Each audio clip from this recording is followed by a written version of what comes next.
Sugar కావచ్చు, thyroid, PCOD, లేకపోతే వృద్ధులు, ప్రెగ్నెన్సీతో ఉన్నవాళ్ళు, వాళ్ళకి ఫర్ సపోజ్ నిఫా వైరస్ వస్తే ఎలా ఉంటుంది ఇంపాక్ట్ అనేది, వర్కౌట్ అవుతుందా ట్రీట్మెంట్ అనేది కూడా డౌట్.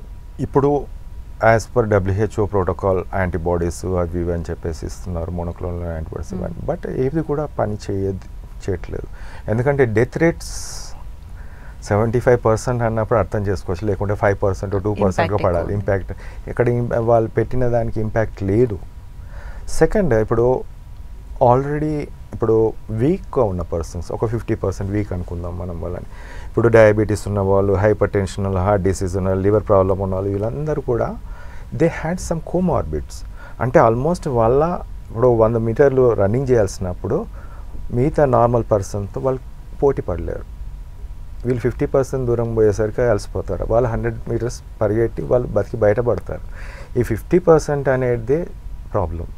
సో వీళ్ళ దాంట్లో already mechanism of body mechanism, normal mechanism is disturbed అమ్మా. ఇప్పుడు liver is the very biggest part అంటాను. ఇంపార్టెంట్ రోల్ అనేది లివరే చేస్తుంది వైరల్ ఇన్ఫెక్షన్స్లో. సో లివర్ అనేది డ్యామేజ్ అయినప్పుడు అన్నీ అన్నీ ఏదైతే బీపీ, హైపర్ టెన్షన్లో లివర్కి మెకానిజం తోటి సంబంధం ఉంది కాబట్టి ఇలాంటి వాళ్ళలో చాలా ప్రాబ్లమ్స్ ఫేస్ చేయాల్సి వస్తుంది. అందుకే వాళ్ళల్లోనే ఎక్కువ డెత్స్ ఉంటాయి. అంటే మీరు సింటమ్స్కి బేస్ మీద ట్రీట్మెంట్ అనేది ఉంటుంది, నివారణే తప్ప ట్రీట్మెంట్ పర్ఫెక్ట్గా అయితే లేదని చెప్తున్నారు కదా. ఒకవేళ మీరు అలా ట్రీట్మెంట్ ఇచ్చి తగ్గించినా కూడా సైడ్ ఎఫెక్ట్స్ ఫర్దర్గా రావంటారా?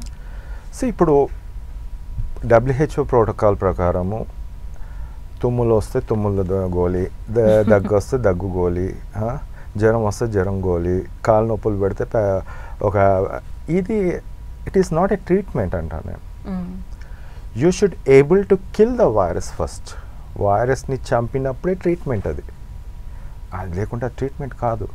ఏదో బతికించడం అనే పదం ఏదైతే ఉందో వాళ్ళే బతుకుతారు కదా. ఇప్పుడు ప్రతి దాంట్లో వాళ్ళే బతుకుతున్నది. ఇప్పుడు నువ్వు ఇచ్చిన దాంతో బతకట్లేదు, వాళ్ళు పెట్టిన దాంతో బతకట్లేదు. మనిషి యొక్క strength that himself is coming out. It is not with the medicine. ఎప్పుడైతే నువ్వు వైరస్ని చంపి నువ్వు ఒక్క రోజులో నువ్వు ఫీవర్ తగ్గించి ఒక్క రోజులో డ్యూటీస్ పంపించేసి అన్ని విధాలుగా చేసినప్పుడు అది వైరస్, అది దట్ ఈస్ 100% ట్రీట్మెంట్ అంట. But there is no absolute treatment for this any virus అని చెప్పొచ్చు. ఇప్పుడు ఉన్న దాంట్లో వైరస్, షార్ట్ టర్మ్ వైరస్ అన్నీ కూడా there is no treatment at all. But possibility is there. అందుకోసం నేను ఈ విధంగానే వెళ్తాను, మాస్క్ పెట్టుకొని పీపీ కిట్ వేసుకొని నాకు అవసరం లేదు. But I can able to do, our team is able to do. Definitely గాల్లో రాదు అంటారా? నిఫా వైరస్ అనేది గాల్లో రాదు, గాలిలో అనేది లేదమ్మా. దీనికి ఇప్పుడు దగ్గుతున్నాడు, తుమ్ముతున్నాడు అన్నప్పుడు చిన్న పార్టికల్స్ ఏదైతున్నాయి దానివల్ల రావచ్చు. బట్ దట్ ఈస్ ఎక్కడ కూడా ఈ వైరస్ అనేది కొన్ని ప్రాంతాలకు పరిమితం ఉంది కాబట్టి ఎక్స్టెన్సివ్గా దీనిపై వర్కౌట్ చేయలేదు ఇప్పటివరకు చాలా మటుకి.